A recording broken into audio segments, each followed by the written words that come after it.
माझं नाव कल्पना सोनवले, कोल्हापूरचे आहे मी. आणि 2 महिने झाले मला त्रास होता आहे. पूर्ण मानेचा, हाताचा. हे हात माझा भरपूर दुखत होता, मुंग्या येत होत्या. मग भरपूर डॉक्टर झाले, 7-8 डॉक्टर झाले, पण काहीच कमी नाही. आमच्या दाजींच्या ओळखीचे हे डॉक्टर होते, रोहन पाटील सर. त्यांच्याकडे दाखवलं. मग त्यांनी सांगितलं, ऑपरेशनचा सल्ला दिला. मग त्यांच्याकडे मी रविवारी ॲडमिट झालेले. सोमवारी माझं ऑपरेशन झालं.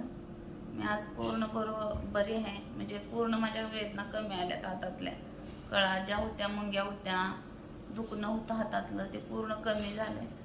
उद्या मला डिस्चार्ज देणार आहे 4थ्या दिवशी. पूर्ण बरी झाली आता. रोहन पाटील सर चांगले आहेत. म्हणजे असं वार्ड चांगला आहे सगळा, पूर्ण लक्ष देतात, काळजी घेतात सगळी. म्हणजे दवाखाना इथली जी स्टाफची सोय जी आहे ते भयंकर